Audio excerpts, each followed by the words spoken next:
This is Joseph Gillette Sr. with Love Tea and Life. I wanted to mention a quick note on the manifesting voice. This is something I created based on how people speak when they want to will something to happen. It's kind of like manifesting with your own words.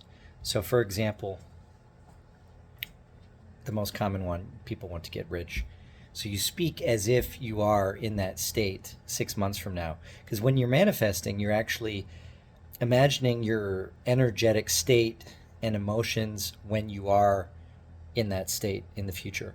So what you can do, you can speak as if this has already happened, and that will connect you energetically to the cosmos, that you can help manifest that in your future, in your life, or whatever you're trying to do. It could be anything. And manifesting, people think a lot of times it's about curing some disease or something like that, but it can be for small things too. You can manifest little things, you can manifest inanimate objects. I mean, it could be just fixing your couch, it could be all kinds of things. I mean, it doesn't have to be, you don't have to manifest for $1 billion. That's kind of the go-to fantasy that everyone has, but I think the better thing to understand with manifesting is, well, what would you do with $1 billion? And I remember one time at a conference, there was such a great answer by Jerry Wills. A guy asked, well, what can little people do to help positive transformation on Earth?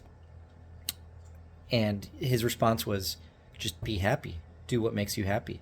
And by doing so, that will help affect positive change. And really, this is a wise answer, because it's a manifesting answer, because the answer is saying, if you do what makes you happy, that happiness and positive karmic energy will pass into the universe and it will come back to you. And that's how manifesting works. You're basically folding space-time, if you will, energetically. And I'm not a master, I'm not an expert in this by any means. I'm just practicing it, and I'm a practitioner, and so I'm just sharing my own 2 cents on this, and it's worked great for me. And sometimes when I'm speaking, I'll just say things like, instead of saying, well, maybe we might have a bright future, I'll say, I'll ask questions where it will assume that the bright future is an axiom. So I might say, like, we are going to have a discussion about trust, because there's going to be a lot of flies buzzing around when we have our bright future.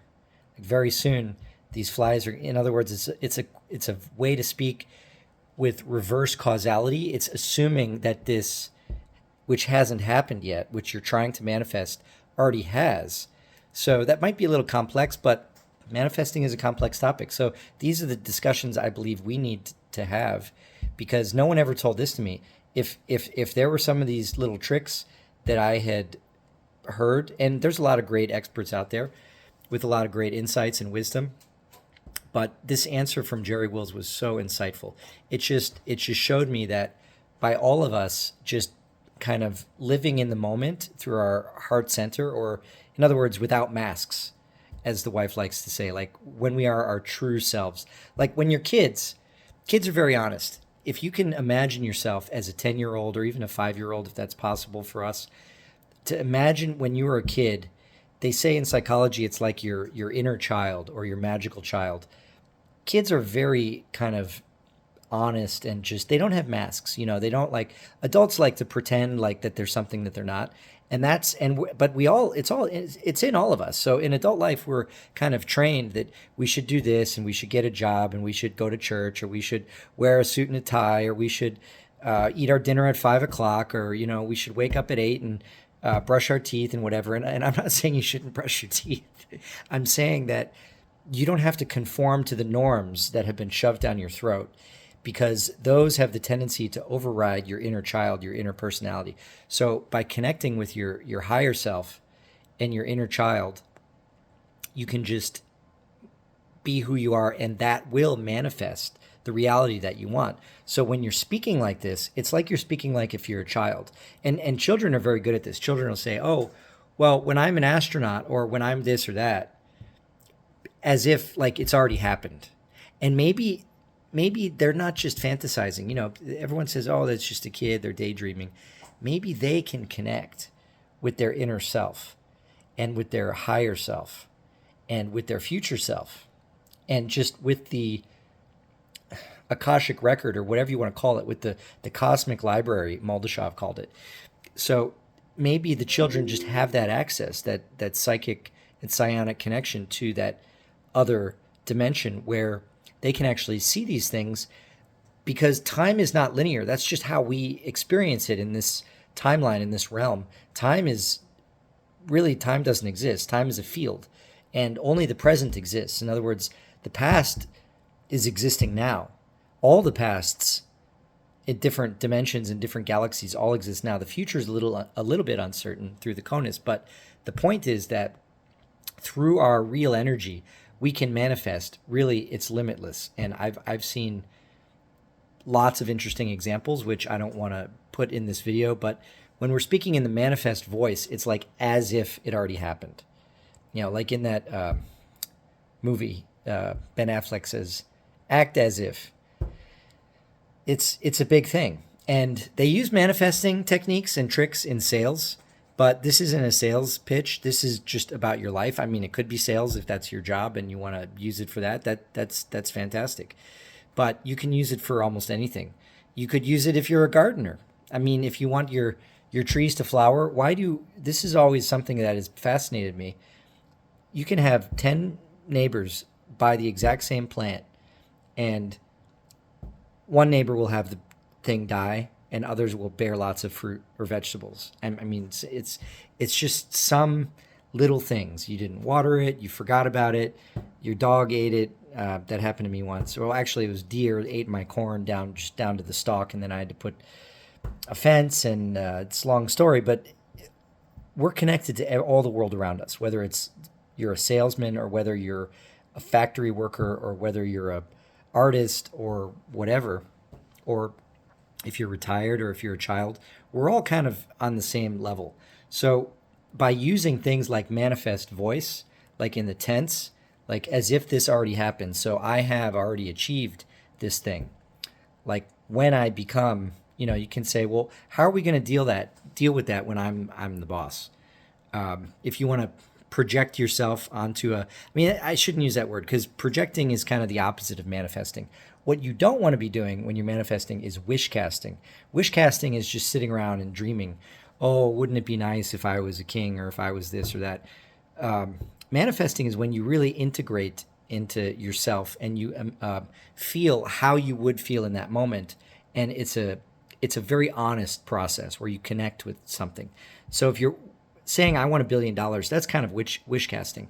What you should be doing is imagine what you would be doing with that money. And maybe it's not really the money that you're trying to manifest. Maybe it's the thing that the money can get you. And maybe that is really the target, and that's can help you manifest it. Like there's a Wall Street book I read where the guy spent 70 years just working 7 days a week in New York, and it was just a total slog. Didn't have any life. He didn't have any friends, family, nothing. And then when he was 70 something, he's pretty old, he decided, I'm just going to quit, and I'm going to go buy an island in somewhere in the South Pacific, in Indonesia or something, and just be a farmer. And he had coconuts or coffee or whatever it was. And he would sit every night and have a drink with the other farmers, and they would talk, and the other guys were all poor, and he would sit with them barefoot. He was out there working the fields just like they were. And he loved it because he was 50 years sitting in an office in Manhattan in a suit and a tie, and he loved it. And he was philosophically thinking that, these guys are half my age. They're going to live their whole life sitting on a beach in the fields, having a little coconut drink. They have families. Life is good. I mean, why should you sacrifice 50 years in order to have the end result that only in old age you can achieve your dreams? You can go live it now. And that was the message of this guy's book. And it was interesting because people always think, well, you have to work for money and then the money can go buy you the things you need. Well, maybe you can get those things you want or need right now. Maybe you can manifest those without spending 20, 30 years on the hamster wheel in the rat race. So that's enough about that. The manifesting voice, the manifesting tense, it's when you speak as if something happened. So I am, or as if it already has happened. And then you can think about what you would, like, if you're moving to another state, you would, and that's an assumption. Like, now that we're in Kentucky, how are we going to do this and that, XYZ? So that's the manifesting tense and voice. And I wish you guys the best success in using that. And I'm going to try and write an article, but I found that people generally have switched from the reading medium to the video medium more and more over the years. So I wanted to do this real quick while the thought was on my mind. Have a great day. Have a good life. Manifest well.